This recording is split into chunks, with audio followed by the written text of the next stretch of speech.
Bonsoir mesdames et messieurs. Bienvenue à cette soirée exceptionnelle en hommage à l'un de nos plus grands cinéastes de ce pays, à qui on doit énormément de choses, à la fois parce que son œuvre est une œuvre importante, avec des films qui ont marqué l'histoire de notre cinéma, du cinéma suisse, que ce soit à travers des films plus expérimentaux, des documentaires, des fictions. Et puis aussi parce qu'il a beaucoup fait pour que le cinéma suisse puisse exister. Il s'est engagé, il a été président de l'association des réalisateurs de films de ce pays, et donc c'est quelqu'un à qui on doit beaucoup et que personnellement j'aime énormément. C'est quelqu'un aussi qui humainement est formidable. Et comme vous le savez, il a, le 1er octobre dernier, fêté ses 80 ans, ce qui valait bien, c'est le moment d'ailleurs, une grande rétrospective qui a déjà commencé.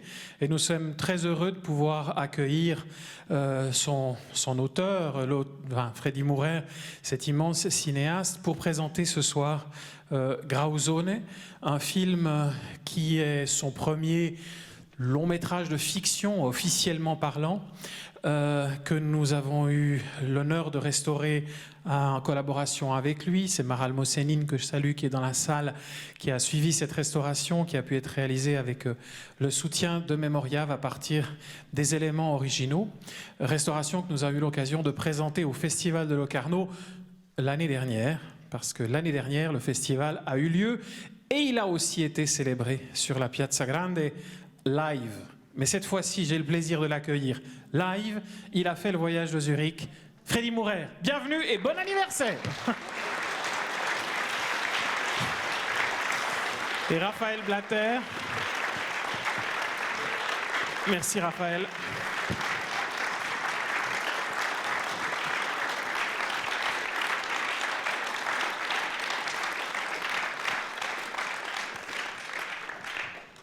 Merci Freddy.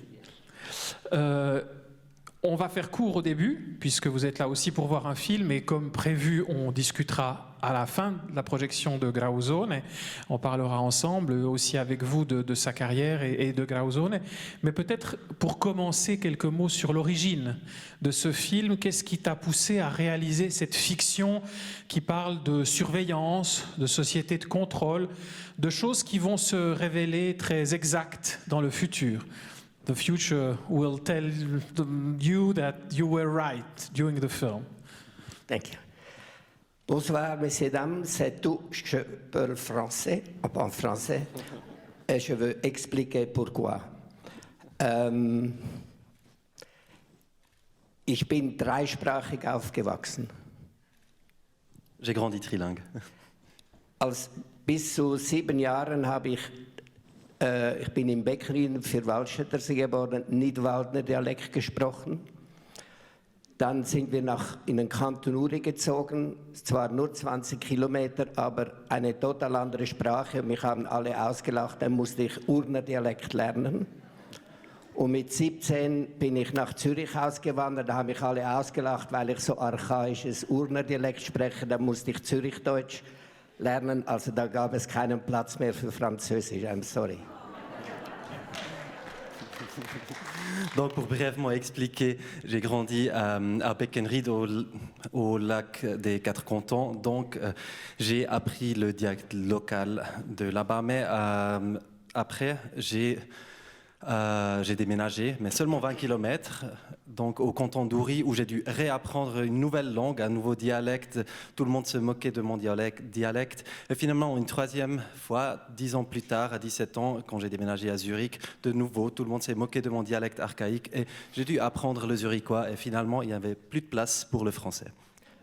Aber es gibt ein Gegengewicht in der Familie. Meine ältere Schwester ist mit 18 nach Vevey ausgewandert, also für eine Au-pair, hat sich in einen Mann verliebt, eine Familie gegründet, 2 Kinder und die sprechen kein Wort Schweizerdeutsch. Das ist das Gegengewicht, das ist eine totale Swiss Roman geworden. Mais pour faire le contrepoids, ma sœur, elle est partie pour une année en tant que jeune fille au père à Vevey. Elle est tombée amoureuse, elle est restée là-bas, elle a créé une famille avec 2 enfants et elle fait le total contraire. Donc elle est une vraie romande, elle parle aucun mot de suisse allemand comme toute la famille. Also zu Grauzone ganz kurz. Ich habe vorher eher experimentelle Dokumentarfilme gemacht über Künstler, Mitkünstler und so weiter. Und ich habe 1969 einen Science-Fiction-Film gemacht, wo H.R. Giger der Alien gemacht hat, für mich sozusagen der Prototyp von Alien gemacht hat für mich. Und in diesem Episodenfilm hat auch Yves Yersin eine Episode gemacht. Der Film hieß Swiss Made. Donc brièvement pour les origines de Grauzone, moi je faisais à l'époque plutôt des documentaires expérimentaux sur des artistes ou avec des artistes. J'avais fait à ce moment-là, en 69, un film de science-fiction avec ou pour lequel H.R. Giger avait fait en quelque sorte le prototype d'Alien. Et dans ce film qui s'appelait Swiss Made, c'était un film en épisode, Yves Yersin a contribué aussi à un épisode. Und weil wir nur ein kleines Budget hatten, habe ich natürlich in der real existierenden Welt nach Szenerien, Dekor gesucht, die ein bisschen nach Science-Fiction-Film aussehen. Und das war ein ganz neues nuklearmedizinisches Institut an der ETH in Zürich. Und dort habe ich vom wahnsinnige Maschinen und Screens, also es war wirklich Science-Fiction-artig. Und der Professor hat mir die Bewilligung gegeben, dort zu drehen. Et donc j'étais à la recherche d'un décor futuriste en quelque sorte parce que nous n'avions pas beaucoup de moyens et il y avait tout un quartier, on pourrait dire, c'était l'institut en médecine nucléaire de l'EPF à Zurich qui avait été créée, qui avait été construite. Et donc le professeur m'avait donné l'accord d'aller tourner là-bas. Il y avait des écrans, des machines, et d'utiliser ce décor futuriste. Und wir waren so, also wir haben alles nur telefonisch abgemacht, kein Briefverkehr und so weiter. Und als wir dort meine Equipe dort und meine Schauspieler eintrafen, waren in diesem Science-Fiction-Raum ungefähr 7 uniformierte Stadtpolizisten von Zürich. Einfach an den Wänden entlang standen und ich wusste nicht, was das soll. Et nous n'avions pas eu un accord écrit, on avait tout convenu par téléphone. Donc le jour où on est arrivé sur place pour commencer le tournage avec les acteurs, dans cette salle, il y avait 7 policiers de la ville de Zurich qui étaient tout le long du mur et on n'avait aucune idée de ce qu'ils faisaient là-bas. Dann hat der Professor mich auf die Seite genommen und erklärt, es sei ein anonymes Telefon gekommen, dass der Maurer sei ein Linker und der wolle hier nur zum Vorwand benutzen, zu filmen, weil ich die nuklearmedizinische Anlage sabotieren wolle. Und darum mussten diese vielen Polizisten uns bewachen. Et donc le professeur m'a pris à côté, il m'a expliqué qu'ils ont eu un appel anonyme qui disait que Maurer c'était un gauchiste qui n'utilisait ce tournage que comme prétexte pour venir saboter cet institut de médecine nucléaire. Also dann habe ich gedacht, das kann man nur wissen, wenn man mein Telefon abhört und ist mir aufgefallen, das war damals noch nicht so perfekt, das hat immer geknackt in der Leitung. Dann habe ich gedacht, dann habe ich die PTT-Direktion in Bern einen Brief geschrieben, ich möchte gerne einige Adressen von professionellen Telefon abhören, ich möchte einen Dokumentarfilm machen über die. Und da kam aber eine radikale Absage, das gäbe es nicht und so weiter. Und dann habe ich eben entschieden, diesen Abhörer zu erfinden und das ist eigentlich der Anfang vom ersten Spielfilm von Grauzone. Je suis arrivé à la conclusion que cette information, il pourrait l'avoir que en ayant écouté mon téléphone. Et donc, j'avais appelé, à cette époque-là, la qualité du son n'était pas très, très bonne du téléphone, donc il y avait beaucoup de bruit annexe, mais j'avais appelé la télécom, la poste, pour demander l'adresse d'un spécialiste pour l'écoute téléphonique. C'était un échec total. Il disait une telle profession n'existait pas, mais en même temps, c'était pour moi le début de ce film Grauzone. Also nur noch ganz kurz, das Klima, als ich nach Zürich kam, war so eine Aufbruchsstimmung. Und also die 68er Jahre und 10 Jahre später hat sich der Wind gekehrt, also gegen uns. Es wurde so wahnsinnig repressive Stimmung. Die Illusion der 68er hat sich so in Orientierungslosigkeit umgewandelt.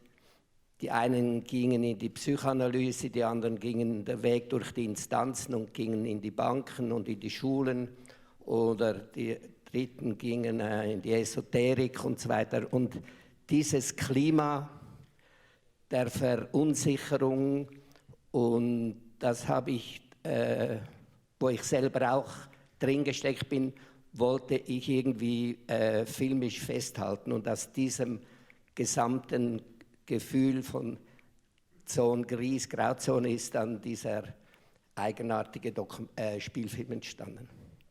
Den Rest hören wir später nach dem Film. Juste un mot sur le climat qui régnait. Donc, les années 68 étaient passées, 10 ans, il y avait déjà un retournement de vent qui avait créé une grande désorientation. Il y en avait qui sont partis un peu vers la psychanalyse, d'autres qui sont passés aux institutions, allés dans les banques, dans les écoles, où il y avait une forte déstabilisation qui m'avait saisi moi aussi. Donc c'était en quelque sorte le climat qui régnait et que j'ai essayé d'incorporer dans ce film. Vielleicht noch 3 kleine Hinweise. Damals, als ich den Film gedreht habe, gab es ein totales SRG-Monopol. Es gab keine Privatsender und schon gar keine Piratensender.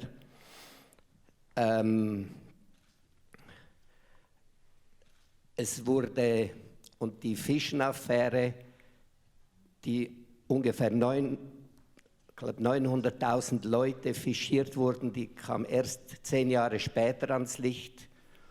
Und die Epidemie, die in meinem Film vor 40 Jahren ausbricht, ist erst jetzt ausgebrochen.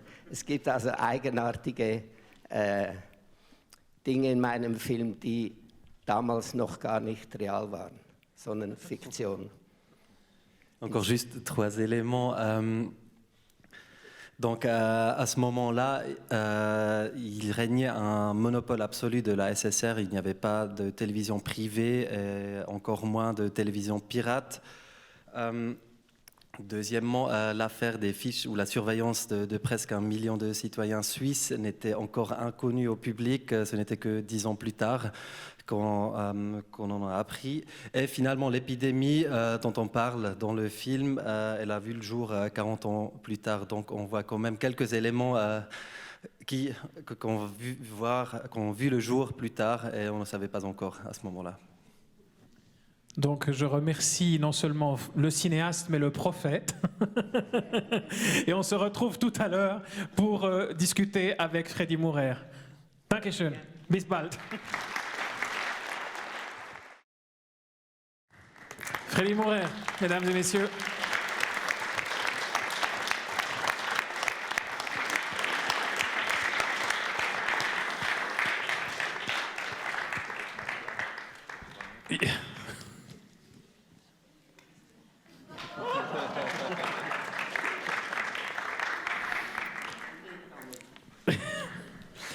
Toujours capable de tout.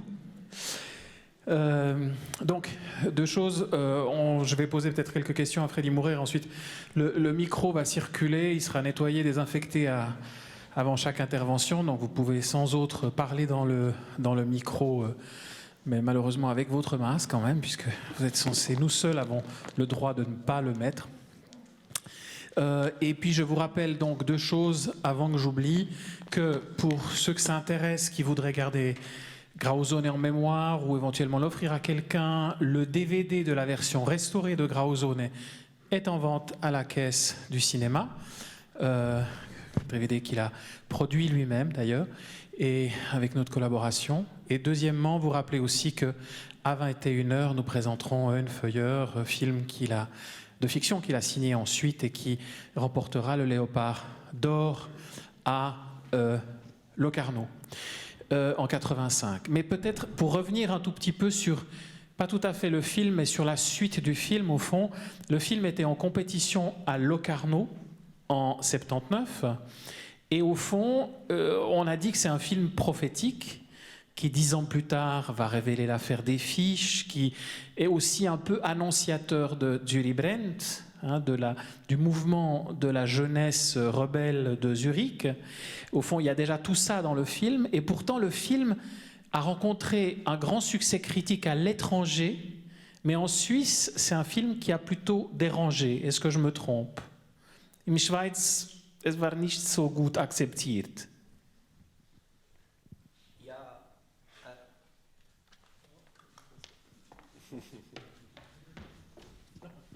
Problème de son, forcément, après un film comme ça. Ah ja, gut.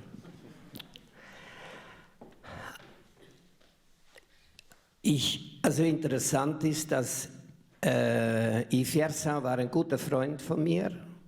Und als ich den Bergfilm gemacht habe, die Bergbauern im Kanton Uri, hat er Le Heimposamenter gemacht. Und wir haben so die gleiche Philosophie gehabt und wir haben auch bei Swissmade zusammengearbeitet. Und interessant war, dass dann haben sich unsere Wege getrennt und Yves hat dann Le Petit Fugue gemacht und ich habe Grauzone gemacht, ungefähr das frontale Gegenteil. Und beide sind 1969 im Wettbewerb in Locarno gelaufen. Und Yves war der große Erfolg und hat einen silbernen Leopard gewonnen und war nachher ein Kinoerfolg, und Grauzone ist im Nirvana verschwunden. Da hat sich kein Mensch interessiert für diese dieses Spiegelbild von der Schweiz. Oui, Yves Yersin et moi, on était des amis, et comme je l'ai déjà dit, on avait collaboré sur Swissmade, quand j'avais fait mon documentaire sur les agriculteurs de montagne aussi. Et après cela, nos chemins se sont un peu séparés, et lui, il a fait Les Petites Fugues en même temps que moi j'ai fait Grauzone. On était les deux présents à Locarno, et lui, c'était le grand succès du festival. Il a gagné un Léopard d'argent, le film était un grand succès au cinéma, et Grauzone est juste peut rester un film gris. Und also für mich war das auch der Film Grauzone. Also die Geister, die ich gerufen habe mit diesem Film, sind auch über mich hergefallen. Wir haben nur immer die Hälfte, also kein Geld bekommen oder nur die Hälfte, was man sonst bekommt. Es war ein Low-Budget-Film. Und die Equipe hat nur den halben Lohn bekommen. Dafür haben alle mitgeredet, und der Beleuchter hat der Kostümbildnerin reingeredet, der Kameramann hat mir reingeredet. Es war wirklich auch auf dem Dreh ein bisschen eine Grauzone und ein schwieriger Film in vieler Beziehung. Aber für mich war es wie eine Befreiung von dieser depressivlichen Stimmung, die in meiner Generation geherrscht hat. Und für meine Generation war das ein ziemlich wichtiger Film. Die haben plötzlich gespürt, dass was mit ihnen selber passiert. Und der Film hat für meine Generation war ein Befreiungsschlag, aber für das Publikum war es eigentlich, die haben ihn gar nicht gesehen, weil die gingen gar nicht den Film anschauen. En quelque sorte, je peux dire les esprits que j'ai réveillés avec mon film se sont retournés contre moi aussi. On a eu très peu de moyens, on a reçu que la moitié du financement, donc ça avait des conséquences pour toute l'équipe. On a payé que la moitié des salaires à tout le monde. Et on a vu sur le tournage, c'était aussi un peu une zone grise, tout le monde pouvait parler, tout le monde pouvait dire son avis et participer, ce qui avait pour conséquence que le chef lumière disait à la costumière ce qu'elle devait faire ou que le caméraman venait me dire. Et pour moi, en quelque sorte, c'était une libération pour moi et pour ma génération de sortir de cette dynamique un peu dépressive. Et donc, je peux dire pour notre génération, c'est une libération, mais pour le public, le film, il était invisible parce qu'ils ne sont même pas allés le voir. Also auch viele, die auch Filmkritiker sind über mich hergefallen. Und als dann 10 Jahre später, als die Fischen-Affäre ans Licht gekommen ist, haben mir viele von diesen Filmkritikern, die selber fischiert wurden, mir angerufen und gesagt, du hast vor 10 Jahren ein visionärer Film gemacht. Ich habe Komplimente erst 10 Jahre später bekommen für diesen Film. Et les critiques du cinéma, ils m'ont fortement attaqué. Et c'était que 10 ans après, quand il y avait l'affaire des fiches, et ils se sont rendus compte qu'eux-mêmes, ils étaient touchés par ces fiches, qu'ils étaient documentés. Ils m'ont appelé, ils m'ont félicité, que 10 ans après, ils ont dit « Ah, t'as fait un film visionnaire ». Und zum Beispiel diese Piratenradio, 3-4 Jahre nachdem der Film gelaufen ist, sind die wie Pilze aus dem Boden geschossen und Schawinski hat, glaube ich, 2 Jahre nach Grauzone seine erste Piratenradio oder Station aus Italien gesendet und so weiter. Also vieles in diesem Film haben die Leute einfach sie haben mich als Nestbeschmutzer deklariert und so weiter. Und es gab ganz pogromartige Stimmung gegen mich. Zum Beispiel mein Bäcker, bei dem ich in Nähe von meinem Atelier, der ich seit Menschengedenken immer meine Gipfel geholt habe, der hat den Film gesehen, es hat mir Hausverbot gegeben. Er dürfe nicht mehr bei ihm in den Laden, ich sei ein Schmutzfink und so weiter. Oder schlimm war, dass eines Nachts ist so ein Stein mit einem Schnur und einem Zettel dran, hau ab nach Moskau ins Kinderzimmer geflogen, am Morgen um 3 Uhr.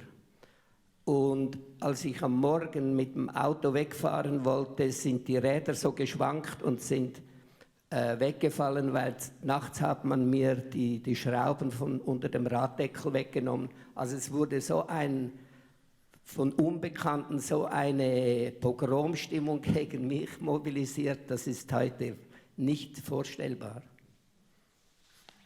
Et il y a aussi les stations, les radios pirates qu'on voit dans le film. 2-3 ans plus tard, on les voyait partout surgir. Roger Chaminski, lui, il commençait quelques années plus tard avec ses premières émissions, sa première station ou antenne depuis l'Italie. Et en quelque sorte, après le film, il y a eu une ambiance très hostile envers moi. Par exemple, le boulanger dans le quartier où j'achetais mes croissants depuis très longtemps, lui, il m'a interdit des lieux. Il a dit, mais casse-toi. Un autre exemple, une nuit à 3 heures du matin, il y a eu un pavé avec un mot qui a traversé la chambre des enfants et c'était marqué dessus casse-toi à Moscou. Le matin, quand je voulais prendre la voiture, il y avait les roues qui étaient dévissées. Donc, c'était une ambiance de menace ou de pogrom contre moi, en quelque sorte, qu'aujourd'hui, on ne pourrait plus s'imaginer comme ça. Ja, ich bin dann wegen diesem Stein und dieser Attacke gegen meine Räder, das war auch gefährlich, weil bin ich dann doch zur Polizei gegangen. Da sind so 2 Uniformpolizisten gekommen, haben das angeschaut und haben mich gefragt, ob ich eine Vermutung habe, ob ich Feinde habe und so. Und habe ich gesagt, ich weiß es nicht, aber es könnte damit zu tun haben, der Film, wo im Moment im Kino läuft. Dann haben sie gesagt, wir schauen den Film an. Und da haben sie 2 Tage später, habe ich eine Vorladung bekommen, musste ich auf die Polizei. Und da haben sie mir gesagt, Herr Murer, wenn Sie solche Filme machen, müssen Sie sich nicht wundern. Also die haben sich eigentlich mit diesen Kriminellen identifiziert. Donc suite à ces événements du pavé et de la voiture, moi je suis allé quand même voir la police parce que c'était dangereux. Je me suis retrouvé face à deux policiers en uniforme et ils m'ont demandé est-ce que vous avez des soupçons, vous soupçonnez quelqu'un, est-ce que vous avez des ennemis? Et j'ai répondu que ça pourrait être en lien avec le film qui était en salle en ce moment. Ils ne l'avaient pas vu, ils l'ont regardé et 2 jours plus tard, ils m'ont appelé, ils ont dit « Mais monsieur Maurer, si vous faites des films comme ça, ce n'est pas une grande surprise. » Donc ils se sont identifiés avec les criminels en quelque sorte. Der einzige Lichtblick war, dass in Locarno war Luis Gorecki von Gaudi Cinema und der hat einen wahnsinnig interessanten und guten Text über den Film geschrieben. Und in der Folge ist dann der Film relativ erfolgreich in Paris in 2 Kinos gelaufen.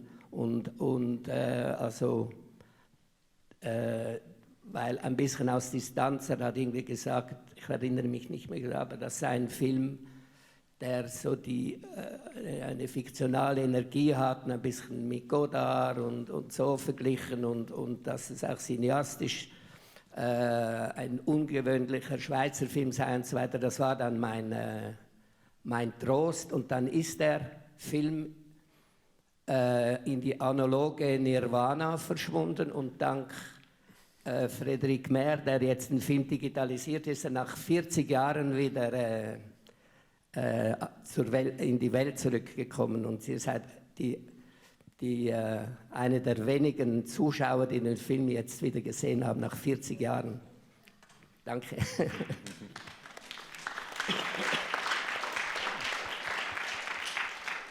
Un des seuls points positifs, c'était qu'il y avait Luis Gorecki des Cahiers du cinéma qui était à Locarno et il a écrit un article sur le film qui était très positif, qui lui faisait un bon écho de loin et qui a eu aussi pour conséquence que le film a fait une belle carrière à Paris. Il était dans 2 cinémas. Après le film, il a disparu de l'ère analogue et maintenant 40 ans plus tard, il a été retrouvé et Frédéric Mehr lui a rendu une nouvelle vie. Donc grâce à lui, vous êtes aujourd'hui, vous faites partie d'un public très restreint qui a revu le film comme ça. Donc merci aussi à lui. On a encore quelques minutes, pas énormément, mais est-ce que quelqu'un aurait une question à poser à Freddy sur le film ou sur sa carrière? N'hésitez pas à lever la main, un micro circule dans la salle. Oui, ici. Ich hätte eine Frage zur Tafel, die eingeblendet wird. Also soll ich schnell die Maske? Je peux enlever le masque? Oui, enlève ton masque. Voilà, ça va mieux comme ça. Es nimmt mich Wunder, ob der Einblender bei Vogler, dieser fiktionaler Text, wann ist der dazugekommen, dieser Einblender? Je peux juste demander à Daniel de traduire, ou bien si tu veux traduire toi-même, peut-être. Il y a une scène où il y a le conseiller fédéral Vogler à la télé qui parle, et après il y a une petite annonce qui indique que ce qui est dit est complètement fictif. Et moi, je me demande à quel moment cette petite annonce est rentrée dans le film. Ja, ich musste natürlich über diese verschwiegene Epidemie musste ich natürlich der damalige Bundesrat Furgler, der hat natürlich nicht mitgemacht. Dann habe ich seine Neujahrsrede, er hockte am Schminefeuer, habe ich dann mit einem Kabarettist den ich kennengelernt habe, der immer Furgler imitiert hat, habe ich dann meinen Text auf Furglers synchronisiert. Und dann bei der Vorführung im Fernsehen hat das Fernsehen gesagt, ja, wie kam das zustande? Habe ich gesagt, ja, das ist gefaked. Und er hat gesagt, ja, da hast du ein Problem mit den Juristen, dann musste ich diese Schrift einblenden. Das war auf Empfehlung von Juristen, musste ich signalisieren, dass ich Furgler fremde Texte in den Mund gelegt habe. Donc dans le cadre de cette épidémie qui était silenciée par tout le monde, je voulais aussi avoir la voix de quelqu'un d'officiel, mais le conseiller fédéral Furgler n'était pas d'accord de le faire. Donc moi j'ai utilisé son discours de Nouvel An, on le voit aussi, il est assis devant la cheminée, et donc ensemble avec un cabarettiste dont j'ai fait connaissance, on a travaillé là-dessus. Lui il faisait beaucoup d'imitations de Kurt Furgler, et donc on lui avait mis un autre texte dans la bouche. Et après, à la télévision, quand ils ont vu ça, ils m'ont demandé comment ça se faisait. Et ils m'ont clairement dit qu'il fallait mettre cette information. C'était des juristes qui m'ont donc conseillé de mettre cette information, si je ne voulais pas avoir des problèmes. Es ist auch noch interessant, am Schluss der Konzernchef, wenn Alfred auf dem Bildschirm mit dem Konzernchef durch die ganze Firma-Hierarchie durchgeht. Das ist das authentische Organigramm von der Bürle Holding, das damals geheim war. Und ich hatte einen Freund, einen linken Freund, der in der Chefetage von Bürle war, und der hat mir das zugespielt. Er hat gesagt, wenn du verrätst, von wem das ist, bin ich von einem Tag auf den anderen gekündigt. Ich habe seinen Namen so vergessen, dass ich nicht mehr weiß, um ihn zu schützen. Und er hat mir gesagt, dass bei Bürle in der Chefetage hätten sie Diskussionen gehabt. Die sind ins Kino gegangen und wollten mich einklagen wegen Werkspionage. Und dann hat aber einer dummerweise gesagt, ja, wenn wir das machen, verraten wir ja, dass wir das sind. Und dann haben sie leider darauf verzichtet, sonst hätte der Film eine große Publizität bekommen. Also es ist in vielen Dingen, wir haben auch bei Bürle gedreht in den Werkstätten, und während wir wussten, dass wir keine Bewilligung bekommen, und während der Aufnahmeleiter im Büro war, um abzuklären, ob wir drehen können, haben wir schon gedreht, und als die Ablehnung kam, sind wir schon wieder auf der Straße gewesen. Also der Film ist eben auch ein bisschen in der Grauzone von legal, illegal gedreht worden zum Teil. Das hat Spaß gemacht. Nous voyons aussi vers la fin, quand il y a le directeur général de l'entreprise qui est sur l'écran, qui parle avec Alfred et qui traverse tout l'organigramme de l'entreprise. En fait, il s'agit de l'organigramme authentique de la Bürle Holding. C'était un ami, camarade politique, qui avait partagé cette information, mais je devais garder strictement secret son nom, parce que sinon il aurait perdu son emploi. Il m'avait fait part aussi du fait que la direction de Bürle, ils sont allés au cinéma, et après ils voulaient en quelque sorte m'amener en justice parce que j'avais publié cet organigramme, et après ils se sont rendus compte que s'ils le faisaient, ils rendraient public aussi que c'était effectivement leur organigramme qui à l'époque était secret. Et on avait tourné aussi dans les ateliers de Bürle, mais on savait ou on partait du fait qu'on n'allait pas forcément avoir l'autorisation. Donc pendant qu'il y avait une personne, le directeur de tournage, qui était allé négocier ou demander si on pouvait tourner, nous on était déjà dans les ateliers en train de tourner, et donc quand il disait non, nous on pouvait déjà repartir. Donc là, de nouveau, on retrouve en quelque sorte cette zone grise entre légalité et illégalité, et ça m'a fait beaucoup de plaisir.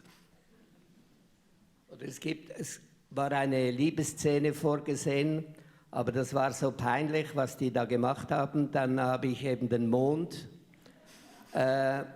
aufgehen lassen, und im Off hört man dieses wunderbare Liebesgestöhn. Und weil gerade Oshimas Film L'Empire des Sens im Kino gelaufen bin ich mit dem Tonband ins Kino und habe dort Ton aufgenommen. Das ist also ein Zitat von Oshima. Akustisches Liebesgeschrei in meinem Film von Film Oshima. Also alles ein bisschen so. Wir haben auch gespielt mit dieser Grauzone. On avait prévu également de tourner une scène d'amour, mais on avait un peu honte de ce qu'ils avaient fait. Donc, dans le film On voit la lune, on a fait recours à cela. Et on entend les gémissements. Et à ce moment-là, il y avait l'Empire du Sens d'Oshima qui était en salle. Donc, moi, je suis allé enregistrer le son. En quelque sorte, on retrouve une citation du film. Donc là, de nouveau, on a vraiment essayé un peu de retrouver des zones grises comme ça. Est-ce qu'il y a une question encore, dernière, parce que le temps passe vite? Si ce n'est pas le cas, je me permets de faire 2 recommandations, juste que ceux qui veulent sortir maintenant sont priés de sortir par là. Ça, c'est la règle. Ceux qui ont déjà un billet pour la séance suivante, soit vous restez dans la salle, soit vous sortez par là et vous rentrez en faisant le tour. Comme ça vous fait une petite balade. D'accord? Et s'il vous plaît, un grand remerciement à Freddy Mourer de nous avoir accompagnés. On se retrouve tout à l'heure à 21h. Merci. Merci.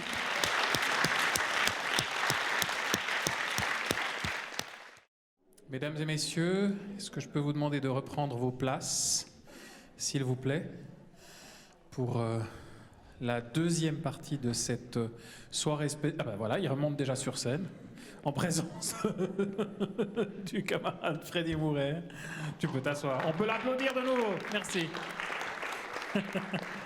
Et Daniel Blatter qui va traduire. Alors pendant qu'il s'installe, je vais juste introduire en 2 mots pour ceux qui... You can sit, you can stay, bon, c'est plus agréable. Pour ceux qui n'étaient pas à la séance précédente et Grauzone, et juste rappeler que, en 2 mots, que je ne vais pas redire tout ce qu'il a dit, mais c'est simplement de dire que Grauzone, quelque part, était à la fois un film très important dans l'histoire du cinéma suisse tout court, un film essentiel dont on reconnaît encore aujourd'hui, et peut-être encore plus aujourd'hui avec la pandémie, l'importance et la dimension visionnaire de l'œuvre. Mais en même temps, c'était resté une sorte d'échec, en tout cas au niveau suisse. Pas à Paris, pas en France, mais au niveau suisse. Et échec, voilà, critique, les gens n'ont pas compris le film.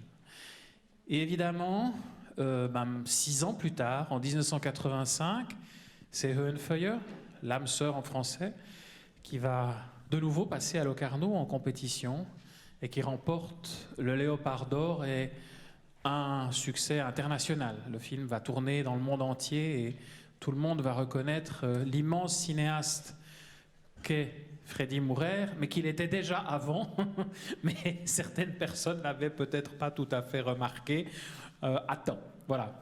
Alors, moi j'ai une petite question juste pour présenter Höhenfeuer à Freddy.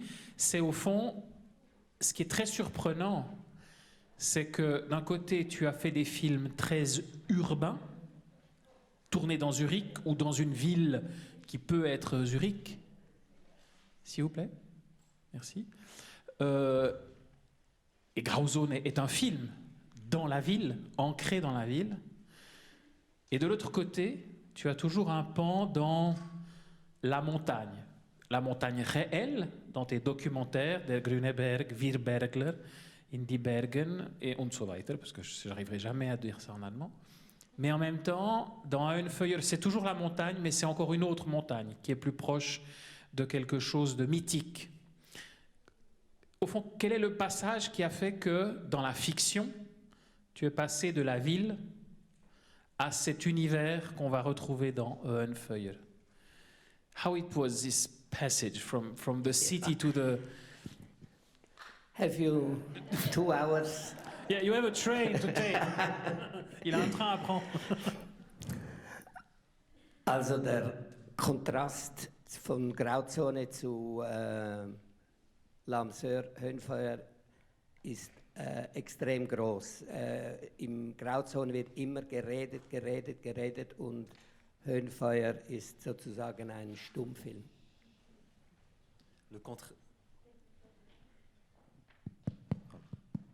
Ich muss näher. le contraste entre Grauzone et L'âme sœur, en quelque sorte, on peut dire, c'est énorme. Parce que dans Grauzone, on a des dialogues tout le long du film, on parle. Et L'âme sœur, c'est en quelque sorte un film muet. Und vielleicht wissen Sie, ich bin in der Innerschweiz aufgewachsen, also im Beckenried die ersten 7 Jahre.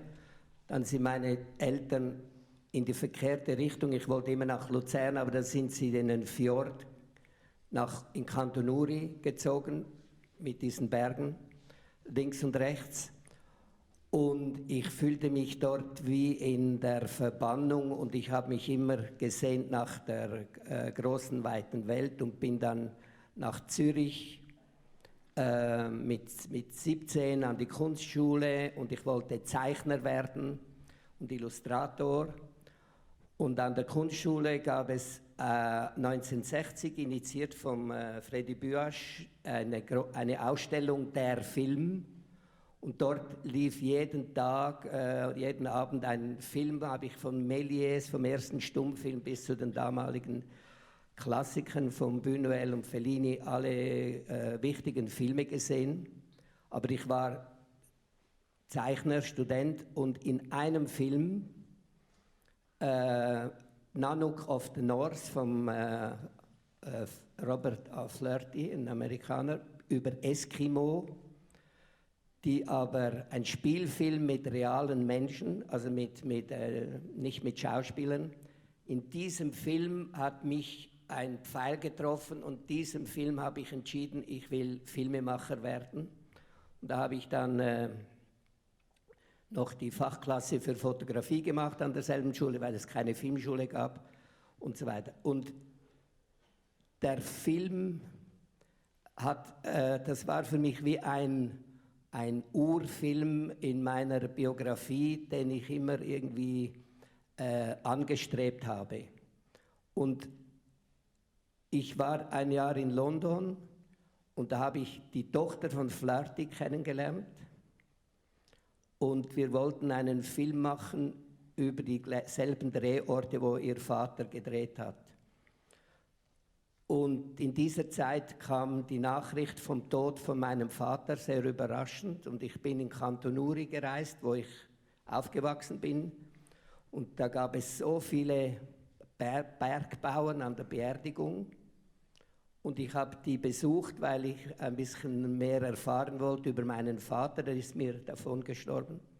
Und da habe ich diese archaische Welt kennengelernt, die ich gar nicht kannte. Ich war in Altdorf, aber nie in diesen Bergen. Und das war eigentlich der Nährboden für Höhenfeuer. Donc moi j'ai grandi à Beckenried au bord du lac des Quatre Cantons. Moi je voulais toujours aller vers Lucerne, mais mes parents malheureusement ils sont partis dans la mauvaise direction, remonter la vallée, donc au canton d'Uri, entouré des montagnes. Et moi je me suis toujours senti en exil là-haut. Donc à 17 ans, moi je suis allé à Zurich, je voulais devenir dessinateur, illustrateur, donc je faisais l'école d'art. Et là, à ce moment, il y avait une exposition de Freddy Buasch qui s'appelait Le Film. Donc j'ai pu découvrir un peu tous les films, des grands classiques muets jusqu'aux films de Fellini. Et à ce moment-là, j'ai vu aussi le film Nanook of the North. Et en quelque sorte, pour moi, c'était comme une flèche qui m'a transpercé. Et je me suis dit, je veux devenir cinéaste. Il n'y avait pas une école de cinéma, mais j'ai donc fait photographie à l'école. Pour moi, c'était cette décision. Plus tard, quand j'étais une année à Londres, j'avais rencontré la fille de ce réalisateur américain qui avait fait Nanook of the North et on voulait ensemble tourner sur les lieux de tournage de son film qu'il avait fait avec, non pas avec des acteurs, mais avec des personnes réelles. Et donc, à ce moment-là, j'ai appris de la mort de mon père. C'était une grande surprise. Donc, je me suis rendu en Suisse, à Uri. Et à l'enterrement, il y avait tellement de paysans de montagne. Pour moi, c'était impressionnant et je voulais leur parler, je voulais savoir plus sur mon père parce que je ne m'attendais pas à sa mort. Et donc, c'est en parlant aussi avec ces paysans de montagne que j'ai en quelque sorte découvert cet univers de la montagne. Parce que moi, à Altorf, pour moi, ce n'était pas vraiment la brutalité des montagnes. Donc, c'est à ce moment-là où j'ai eu le lien ou le contact avec les montagnes, qui m'ont inspiré aussi pour Höhenfeier. Gleichzeitig habe ich das japanische Kino der 60er und 70er Jahre entdeckt und war total fasziniert. Die Frau in den Dünen oder die nackte Insel oder die frühen Filme von Kurosawa. Und das waren eigentlich filmisch meine Vorbilder, dass ich mit Bildern eine Geschichte erzählen will, mit möglichst wenig Dialogen. Und eigentlich wollte ich den Film in Island drehen, weil ich habe ein halbes Jahr in Island gelebt und habe dort diese archaische Landschaft entdeckt und wollte den Film dort drehen, weil es für diese Liebesgeschichte zwischen Geschwistern auch eine geografische Isolation braucht. Und dann hat aber das deutsche Fernsehen, die den Film mitfinanziert haben, gesagt, wir geben dir Geld, 400.000, aber unter Bedingung, dass du den Film in der Schweiz drehst. Und so bin ich dann wieder im Kanton Uri gelandet, wo ich herkomme. J'avais découvert à ce moment-là aussi le cinéma japonais des années 60-70, les premiers films de Kurosawa. Et pour moi, c'était une inspiration. Moi aussi, je voulais en quelque sorte raconter via les images et pas via les dialogues. Et à la base, j'avais eu l'idée de tourner le film en Islande parce que j'avais passé 6 mois là-bas et j'y retrouvais l'isolation qui pour moi était aussi nécessaire pour raconter cette histoire d'amour entre frères et sœurs. Mais la télévision allemande qui a financé mon film avec 400 000 francs, ils m'ont dit la condition, on te donne l'argent, mais tu dois le tourner en Suisse. Donc c'est ainsi que je suis retourné vers mes racines, vers le canton d'Uri. Ich muss da unbedingt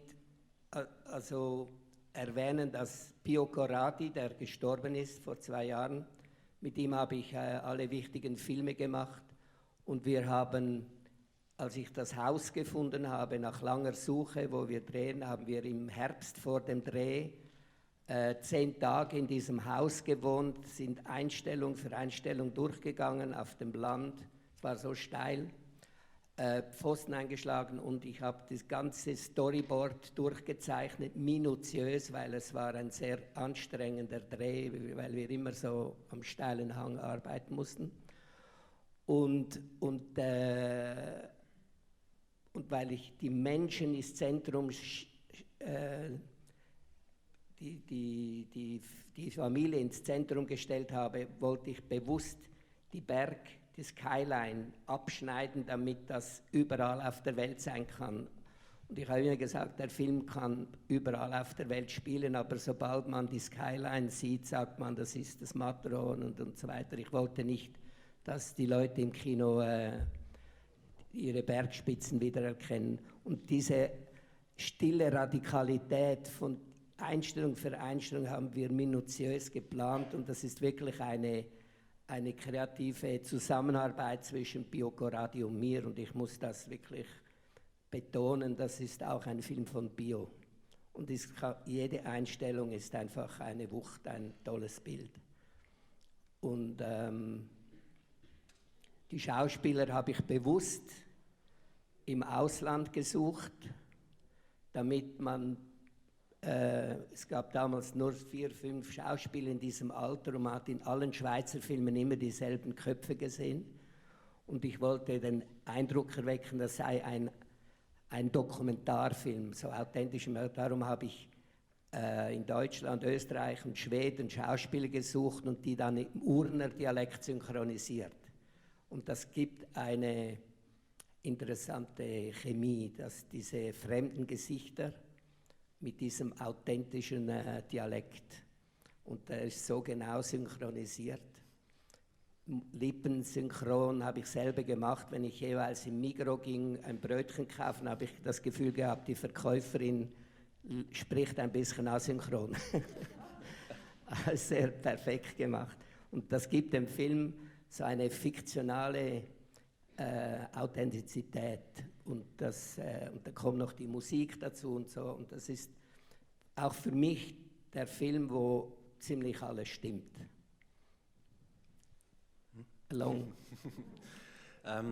Quand on avait trouvé la maison où on voulait tourner, donc peut-être un mot, j'ai fait tous mes films avec Pio Corradi qui est décédé il y a 2 ans. Et donc nous, on est allés ensemble pendant 10 jours dans cette maison et tout était en pente. Donc ça allait être un tournage très compliqué et on avait prévu tous les plans. Moi, j'ai dessiné tout le storyboard minutieusement, donc on avait tout préparé, tous les plans déjà à l'avant.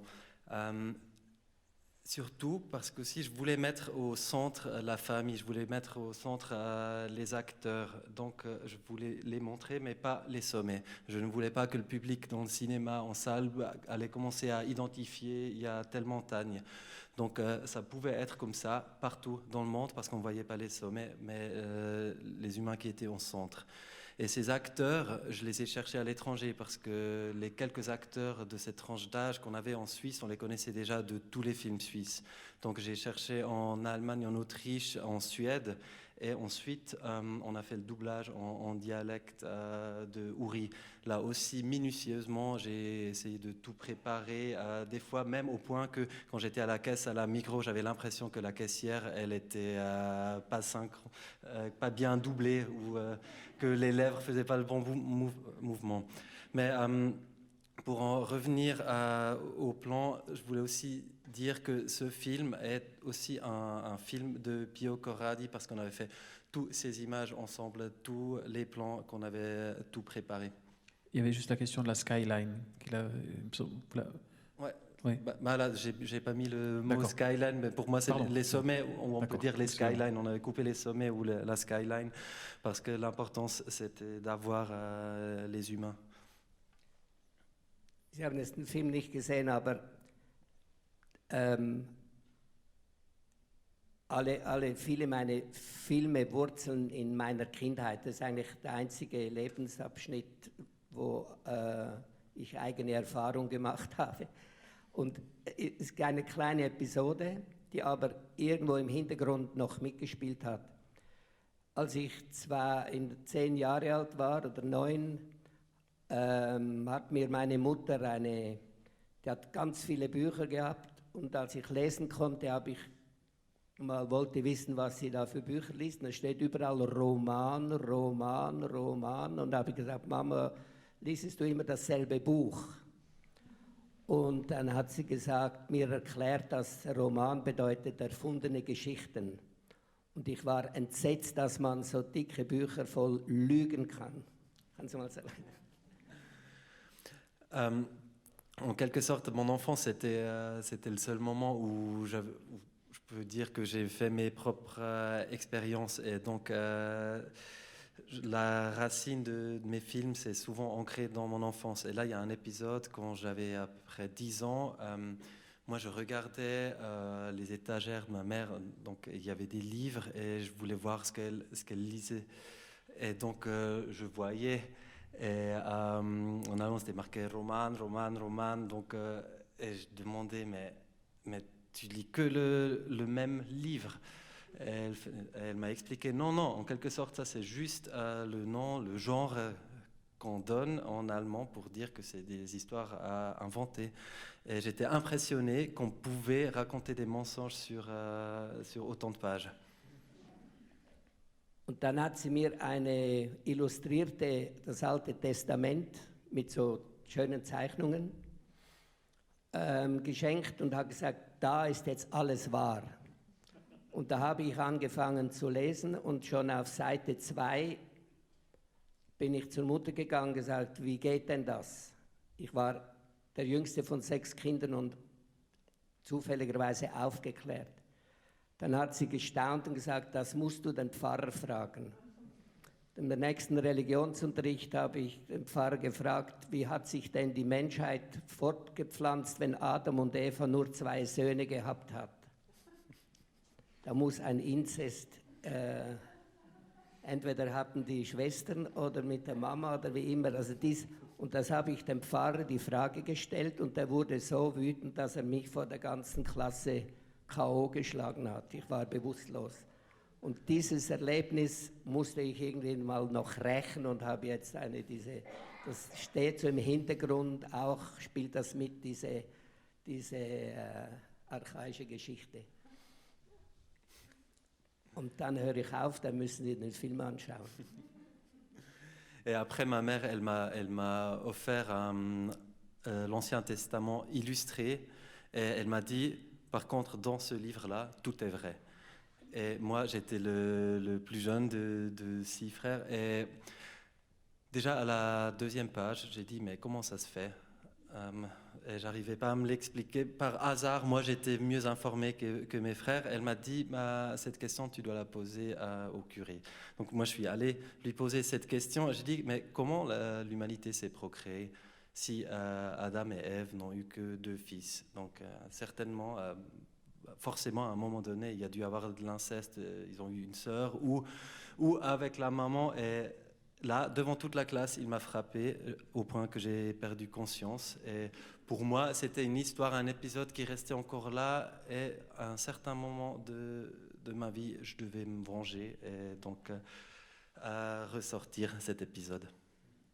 Und das schönste Kompliment, das ich für den Film bekommen habe, ist, dass, wo wir gedreht haben im Kanton Ur, ist so oben an Zillenen, mit einem kleinen Seilbahn fährt man und dann läuft man da eine Viertelstunde.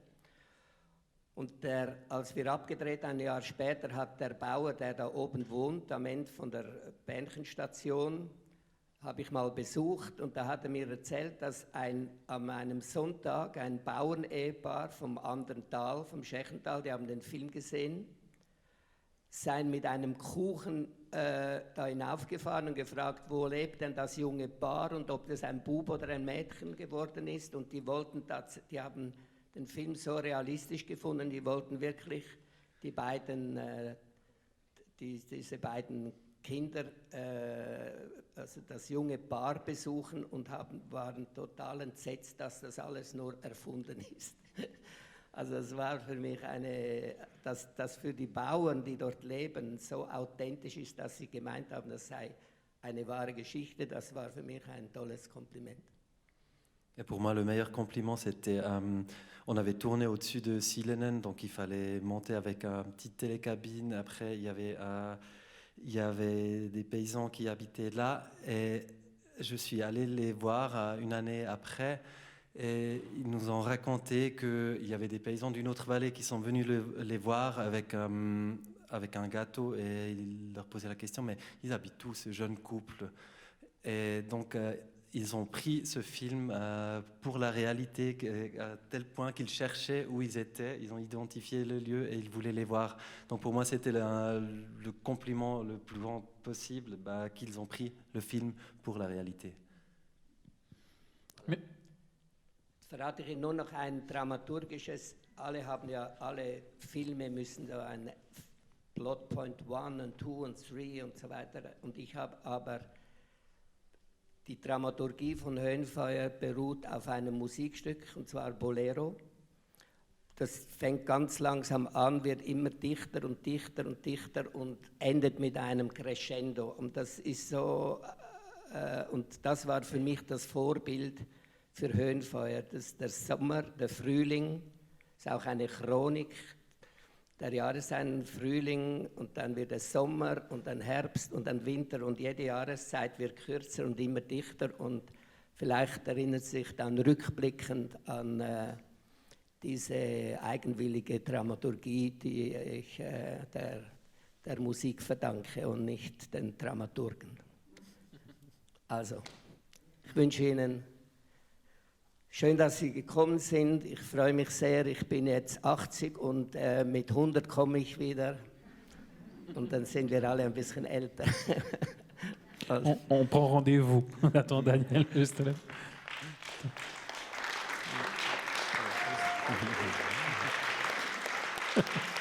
Juste, Moment, ihr werdet. juste encore un petit détail ou un secret, une révélation au niveau de dramaturgie. Donc, quand on crée un film, on doit toujours prévoir des points de dramaturgie, mais pour ce film, mon inspiration était une pièce de musique, donc c'était Boléro, et en quelque sorte, ça devient toujours plus rapide, plus dense, et ça finit sur un crescendo. Et on retrouve les saisons de l'année, donc on a le printemps, on a l'été, l'automne et l'hiver, et chaque saison devient plus courte et plus dense. Donc peut-être vous allez retrouver ou vous allez reconnaître cette particularité qui est due à une pièce de musique et pas au travail des dramaturgistes. Et il a dit qu'il a 80 ans et qu'il reviendra quand il en aura 100. Et on prend rendez-vous. Hein, c'est ça? Voilà. Exact. On prend rendez-vous. Also, Vielen Dank, Fredi.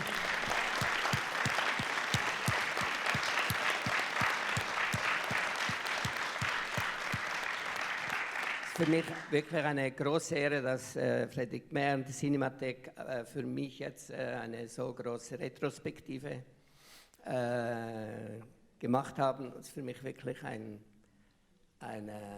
glücklicher Tag und ein glücklicher Monat. Vielen Dank, dass Sie gekommen sind. Danke. Merci beaucoup, Fredi.